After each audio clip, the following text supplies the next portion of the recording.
Live Where You Live podcast, where we have conversations about how awesome it is to live in Boulder. Today, I'm super excited to sit down with a good friend of mine. And you guys are looking at him on camera already, this handsome mug that is sitting aside here by my side.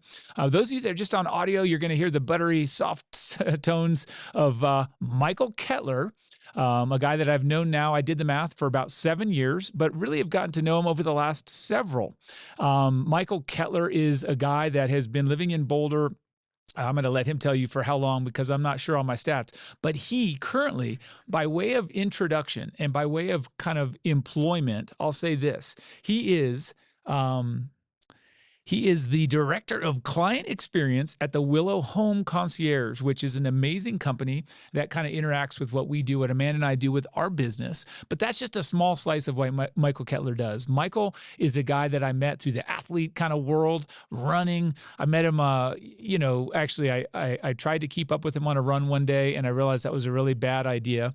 But I met him in that sphere. And so, Michael, I'll say this. Welcome, and thank you for taking time to be here on the show with me today. Thank you so much, Michael.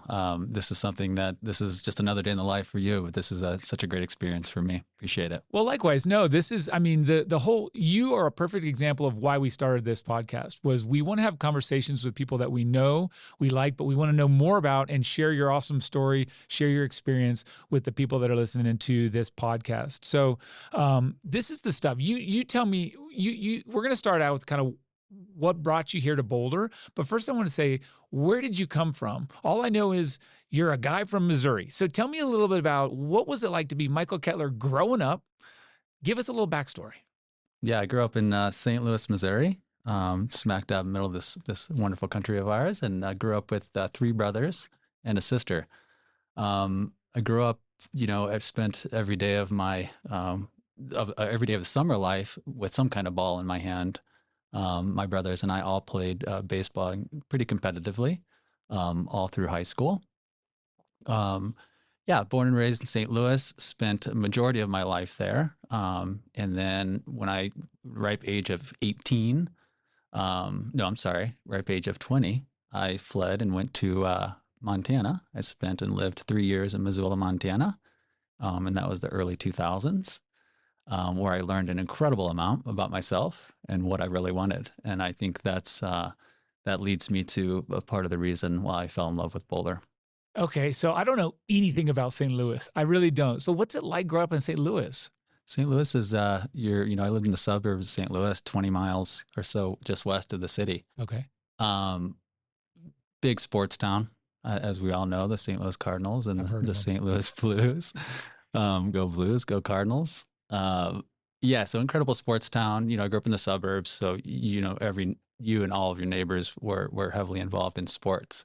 Whether you were good at them or not, that's another conversation. But if we weren't ripping around on bikes, we were playing football in the yard, wearing base paths, playing baseball every single day. I grew up with 13 very, very close friends. We all lived within proximity of each other. So every day was, you're out there until the sun set, and your parents were begging you to come inside. Right. Yeah. Right. Okay. So this is the 80s. How old are you? I'm 44 years old. Oh, 44. Yeah. Okay. So, and you're born, I'm sure you were born on the solstice. Were you the winter solstice? Winter solstice. Yeah. Good memory. There you go. Good work. So 44. All right. So you're growing up in the 80s. Real traditional, though, is kind of what I'm hearing. Like traditional sports, football, baseball, basketball, and kind of a more urban or suburban environment. Yeah. Yeah. Very much so. And I think back to those days growing up. I'm truly surprised that one of us didn't take sport to the next level. As far as whether it was hockey, we played hockey like every sport we played, and we played it really, really hard and really competitively. In fact, we played street hockey. We fought.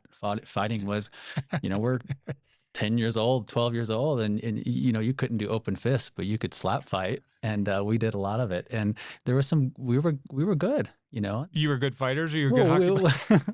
So some were good at one, or some were good at the other. But there were rules. I don't want to spend too much time here, but you couldn't punch, but you could slap. You could slap. So there were okay. Yeah. That must be something I missed. People got hurt. People got bruised. There was cuts. Well, first of all, you're playing street hockey, so this could be a whole nother conversation. We could stay here for me. I could stay here for hours. But so you grew up. I mean, St. Louis, Missouri, Midwest, more urban and suburban, playing traditional sports. Yeah. Went to Montana. That was your foray into Yeah. more of a out west environment, outdoorsy sort of. Yeah, yeah. To back up just a little bit more, before prior to moving to Missoula, Montana, I got into cycling, the sport of cycling, and coming from the Midwest, that was not a common sport by any means. In fact, I knew one bike rider, or at least I thought he was a bike rider, and he happens to now live in Lafayette, which is just east of here. And we have remained great friends, and we still ride bikes together. But yeah, I flipped on the TV one morning before I went to junior college, and flipped on TV one morning, and there was some guys without bike helmets racing up a mountain, and it was the most spectacular thing I'd ever seen Yeah. to date. And it was a day later, I asked my brother if I could borrow $800 because I wanted to buy a bike. I like your style. Yeah, I bought a bike, and I spent the next year, year plus, just ripping around on that bicycle, and solo, and hillier the better, longer and harder the more appealing. So yeah, that kind of introduced me to sport, and or to the sport of cycling, which then introduced me to kind of a bigger world. Okay. Yeah. And the spoiler is coming here in a little bit, guys, because, like I said, I met him in the running world. I sort of met him in the outdoor world, and he's a super amazing runner. And we're going to come to that, but that's just a little foreshadowing. So now you're at an age where you're starting to develop, you're starting to get to know yourself and everything, but we're still not in Boulder, Colorado. We're still not in the Boulder County. We're still, now you're in Montana. Close. We're not even close. Yeah, okay. So you're close. all right. If you were to kind of cut to what brought you to Boulder, so you're fast forwarding out of Missoula, where are you, and what's on the radar at that point? Yeah, I come back. I got into photography when I lived in Missoula, and nature and wildlife photography, all because of a class I took. And anyway, I wanted to. I was missing something in Missoula, and I wasn't sure what it was. So I thought the best place to find that would be to go back home. So I went back home. I started working at Whole Foods Market, which I spent 11 years working. And through that experience was one of the avenues I met my amazing wife today, Hannah. And so it was knowing, and it was our life together that eventually brought us to Boulder. I introduced Hannah to bike riding, to cycling. And so she and I used to take trips to go watch the U.S. Pro Challenge, which was based in Colorado. There you go. We did that 2 consecutive years, and we'd bring our bikes, and we would, ride some of the stages prior to the race occurring. And so that originally brought us out here. And I remember we're from St. Louis, and St. Louis Bread Company, Panera. It's at 29th Street Mall, and we would sit out front there facing west and enjoy coffee, iced coffee, quite frequently. That was kind of our place. We felt comfortable there. It was familiar, and we didn't know any neighborhoods or any, right. Now that I know of North Boulder, it would have been North Boulder because we love it up there. Yeah, but it was one of those trips that we were sitting there, and we felt this was our next step in our life together, and this place was special. How can we make this work? And this was what year? This would have been 2013. 2013. You're sitting there at so Panera. Probably the spring of 2013, summer of 2013. And to be fair, if anyone's ever, most of us have, but the 20th Street Mall is a pedestrian mall, but gosh, the setting, like there's nothing blocking the views of the west. So you could have pretty incredible views of Flatiron sitting there. Thankfully, yeah. Yeah. So you're sitting there, you're thinking, I've got to figure out a way to move to Boulder. And then how did you make that happen, you and Hannah? I want to toss another thing in there. Rock climbing was a big part of kind of the introduction to Hannah and I's relationship too. I was a big climber. I climbed a lot in St. Louis, Southern Illinois.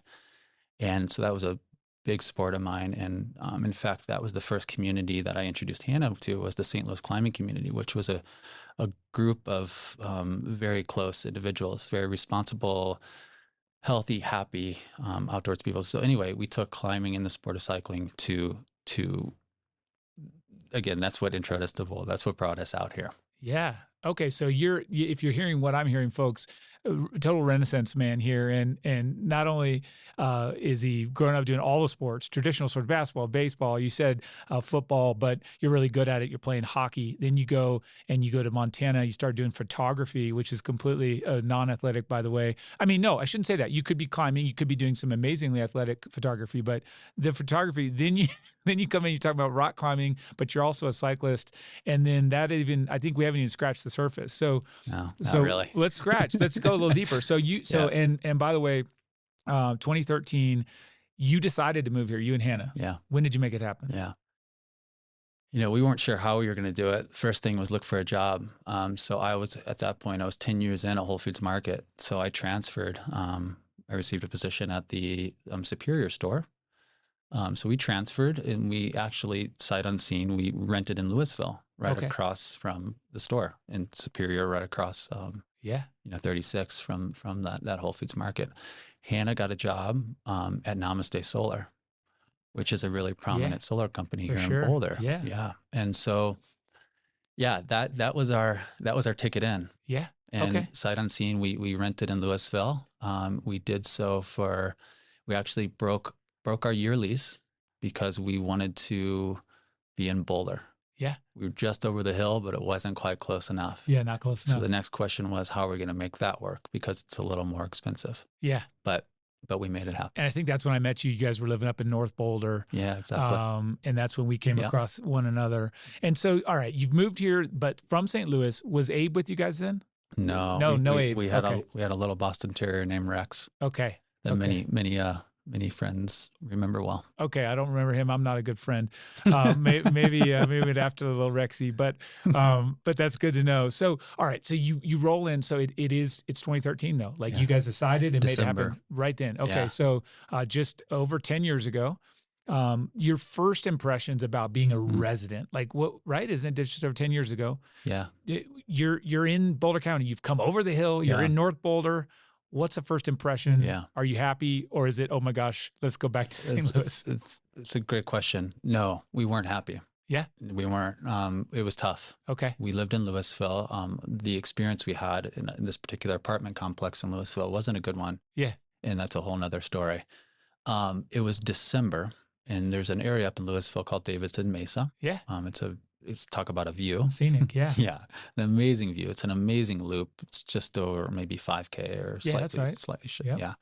So that was let's just say I was jogging at that time. So that was my daily run. And this is December. I think might have been one of the coldest winters on history.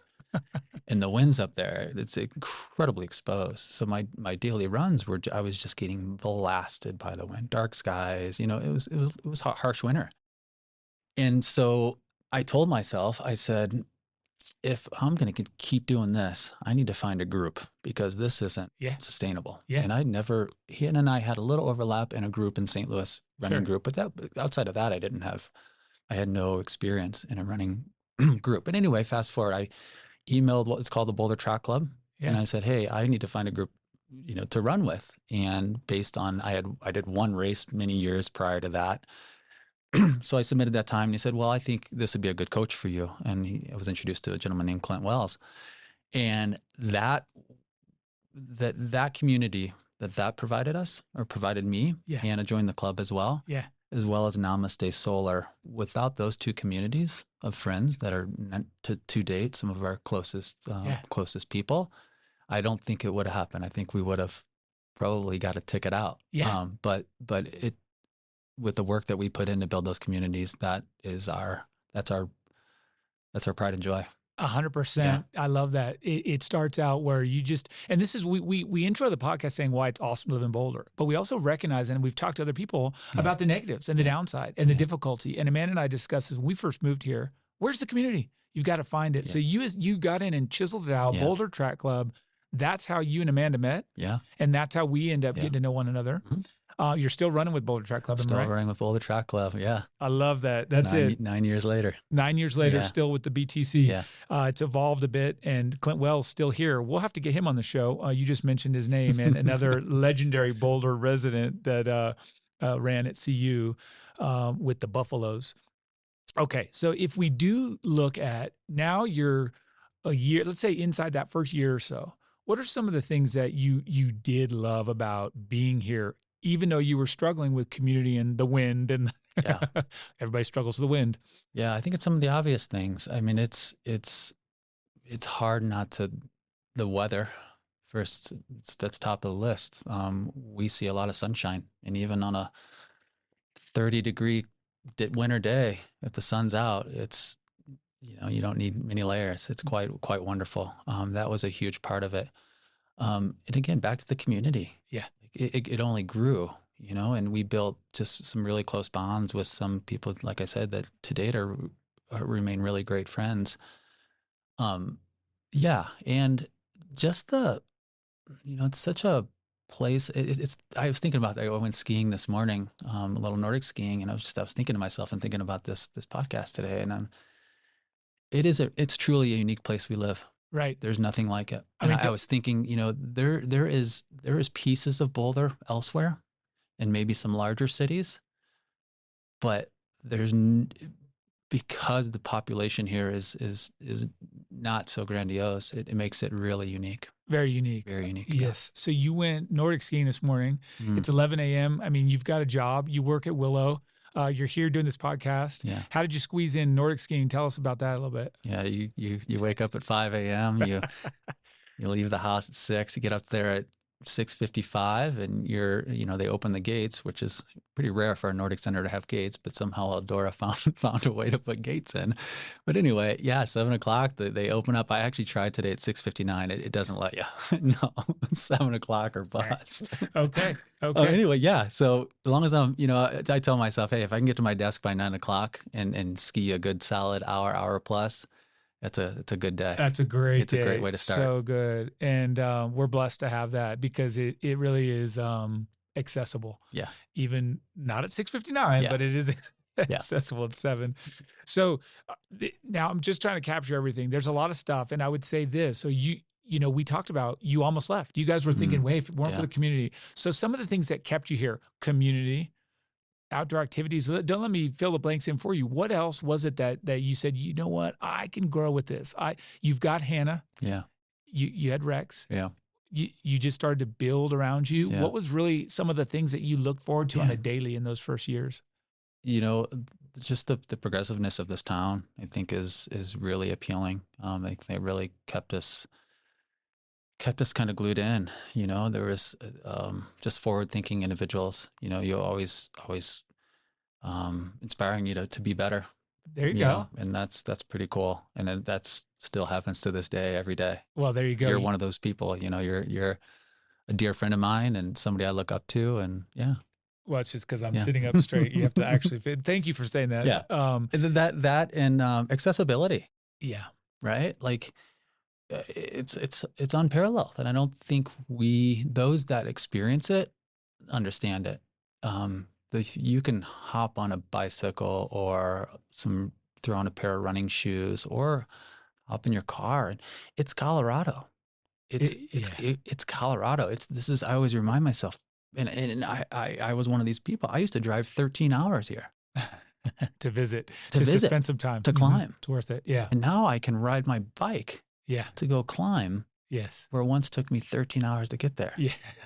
I love the bike. The gravel riding out here is unparalleled. You continue to duck me and have not ridden with me, although I did corner you on the skate skis the other day, and then got pushed to the back of the bus. Here, so you just brought me into the next round of questions. So it's sort of, and you can say positive or negative, but you said when you moved here, there were things, the progressive, the community that haven't changed, remain strong today. Anything that you've seen change for the worse or for the better that you would address now, a new 2024 Boulder County? I have seen changes. Yes. Absolutely. We spent 4 of our years here in North Boulder, Violet off Broadway. That's kind of its own North Boulder. When I think of North Boulder, that's where I think of things up there by Monte Lake and yeah, Monte, exactly. Monte, northward. That's North Boulder to me, at least. Maybe Lucky's, etc. But I think the natural evolution of the culture and the individuals moving here. It's expensive to live here. Yes. So that that attracts only those that are lucky enough to be able to do it. Sure. And that's not everyone. So I don't know if that's a positive or a negative. You could look at it either way, Right. Right. in both ways. But yeah, that's probably been one of the greatest changes I've seen. Um, and that has happened in the last 10 years. You know, I'm sure you've seen, I'm sure you've seen a lot of changes, and that definitely pricing. We've all watched that. I think yeah, people come to Boulder, and this is the theme. Oh my gosh, it's sort of a yeah, sticker shot. It yeah, costs what to live here, yeah, and that's the housing, yeah, that's the groceries, whatever it is, and then 5 years later, we're saying it again. 10 years yeah, later, saying it again. So yeah, interesting. But let's talk about another little aspect here. If you were telling someone, if someone came out to you and said, "Hey, I'm moving to Boulder," if there's just a tip or two, and of course, in your line of work, you have people that are new to Boulder. yeah. Yeah, I think the first tip that I would have for anyone, and in fact, it's one I share frequently, because indeed I do run into people that have just moved here. My colleague, Right. she just moved here less than 6 months ago. Yes. So I definitely have Maggie. some tips. No, Elizabeth. Oh, Elizabeth. Yeah, Oh, yeah, who am I thinking of? yeah. You have met Maggie though. Yes. Yeah, Okay. Someone else. Carry yeah. on. Well, the first tip I have is it takes effort. Yeah. It takes effort. You Okay. know, I think a lot of I summarize it by a lot of individuals move here from maybe larger cities, Right. where they, you know, they had their significant other, they have their lovely dog, Yeah. you know, also a significant other, and they bring that with them, and they tend to keep that with them. They Right. don't expand beyond that. And I think I see a lot of that. And Interesting. so therefore, those aren't the people that are gonna warmly welcome you. Right. You know, you're gonna walk down the street, they're gonna just, you know, pass you by. It Sure. takes effort, Yeah. you It know, takes and I effort. come from the Midwest, so maybe it's a little bit easier for me to do that. I come from a place where you open the door for the person behind you and you say thank you. And you talk to your neighbors, That's a great you thing. know? I see that with you, and I really enjoy that as well. I'm not from the Midwest, but I do think that's a admirable trait, and I recognize that with you. So your tip would just be to get out there, put Yeah, get yourself out out there, there. say Yeah, hi, yeah. try and Find your niche, find your community. yeah. There's something for everyone. I know There is something for everyone. that's In true. fact, there's communities here that I still have not been introduced to, and some of them I don't need. This is a family show, is what I like to say. When no, but I don't know that's Yeah, true. So which makes it all the more appealing to me. totally Yeah, no, it's very for as small it's as it's quite diverse, isn't it? absolutely, Yeah, from a absolutely. standpoint of what people like, what they Yeah, do. yeah, So tell me a little bit of yeah. this. Now we reference it. What's Willow? What do you do for work now? Mhm. What's your occupation? Yes, yeah. So 2.5 years ago, I joined Nick Harris. It was my business partner or a colleague, and he was starting a company, a home concierge company. It was a recommendation. He was a handyman carpenter, and it was a recommendation from one of his clients that he said, you know, you've delivered more than just the service. Like you've educated me so much on my house globally, so much Right. more about my house that is so helpful, Valuable. valuable. For Yeah, sure. like you should consider starting a concierge company for homeowners, solely focusing on on one's home needs, whether that's annual maintenance, ad hoc repairs, small remodels, whatever it is. I mean, we're homeowners. We know, we get Right. it.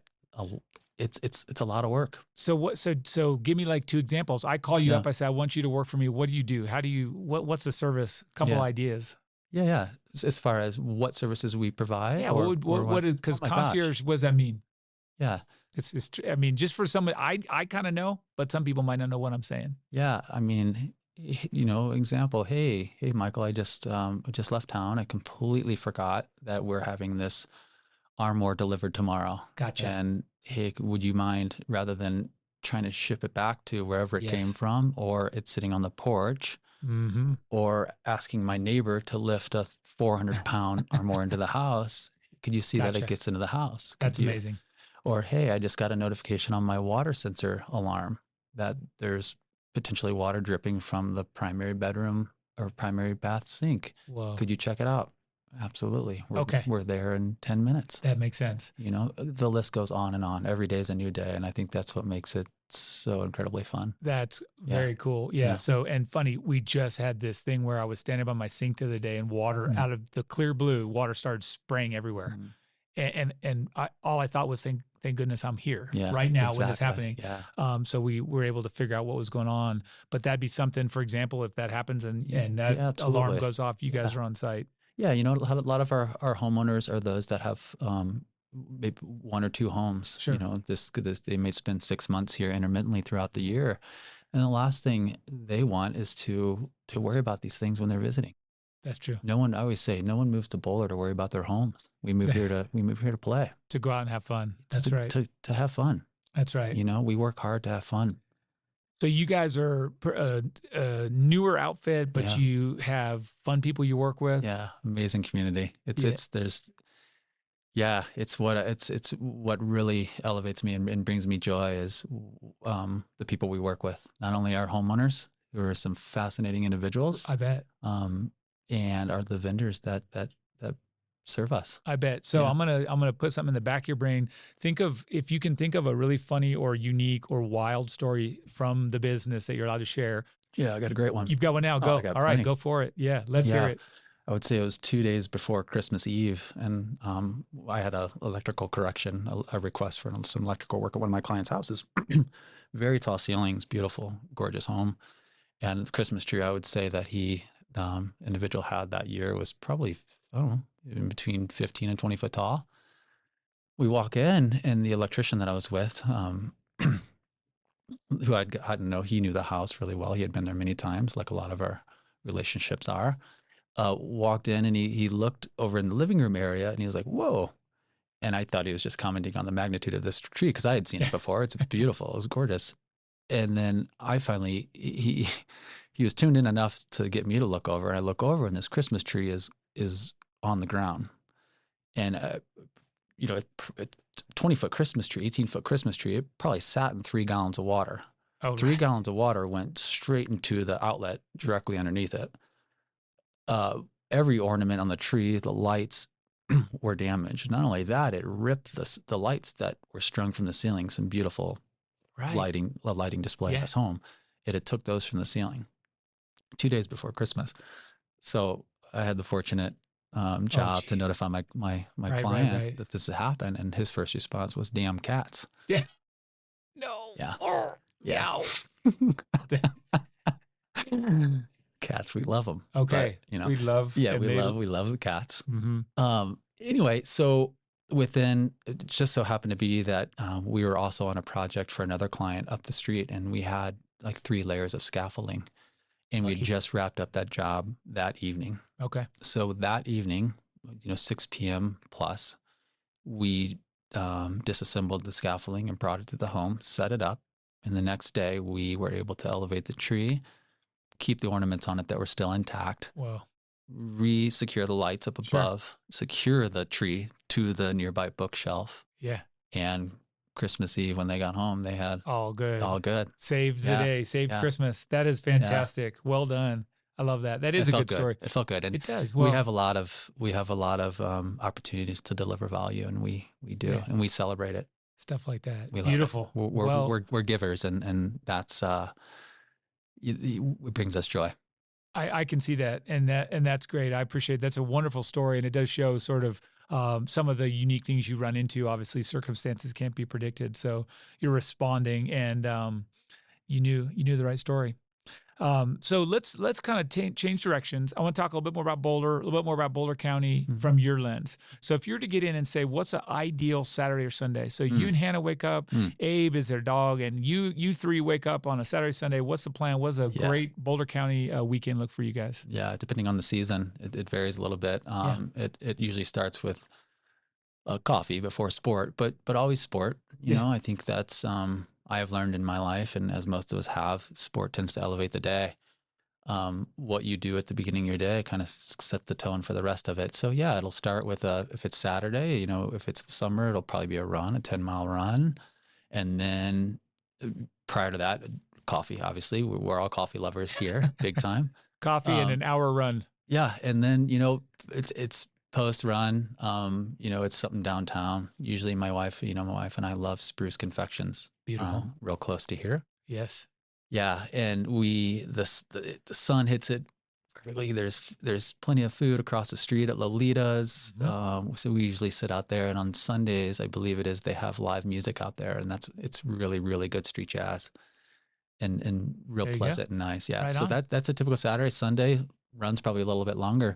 If it's not a run, it's a bike ride. In the winter, it's skiing. There you go. We usually take advantage of one of the weekend days to go up to the mountains and do some Nordic skiing, some longer Nordic skiing than you would want to do at Eldora, because Eldora beats you up a little bit. Sounds Yeah. perfect. Well, maybe it beats you up. I'm actually quite comfortable. I'll do hours at Eldora.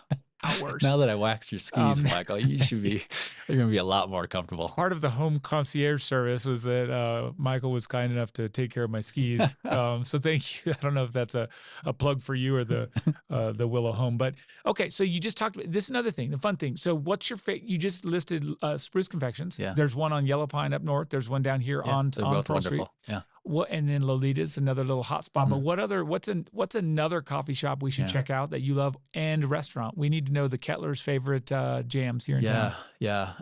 Does the restaurant have to be immediate Boulder? Could be anything. Yeah. Boulder County, or we can fudge if it's outside the county. Yeah. Coffee shops. We're fortunate to own a really nice coffee maker at home, so that satisfies most of our coffee needs. However, can I share your address? Yeah, I'll. Sorry to interrupt. Yeah, we'll put a link to your location for your coffee. Okay, no. Carry on. It'll be Spruce Confections, or it'll be Boxcar, most likely. Boxcar. Tell us about Boxcar.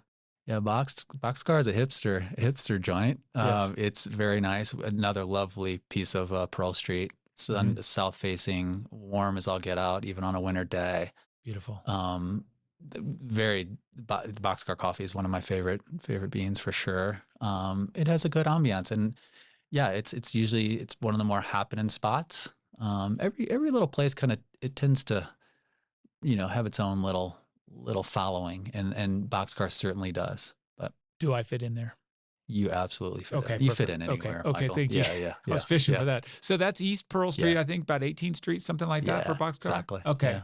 Yeah. So the people at home are taking notes. So Boxcar, Spruce, and you haven't given us, like, maybe just tell two restaurants, maybe a breakfast joint, or anything. Give us two favorites or one, whatever you like. Yeah.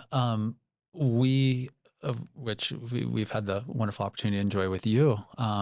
We're tending to bring, we eat out a lot. Well, I shouldn't say, not during the week, but the weekends we enjoy time out with friends. We love it. It lights us up for sure. Great conversation, great food, great drinks. We've recently kind of been exploring outside of Boulder a little bit more. And two of those places, one in Lafayette and one in Lyons, two neighboring wonderful towns. And the one we got to enjoy with you is a new restaurant called Farah, and it's in Lyons. It's a secret, and not anymore, but it's a great little restaurant.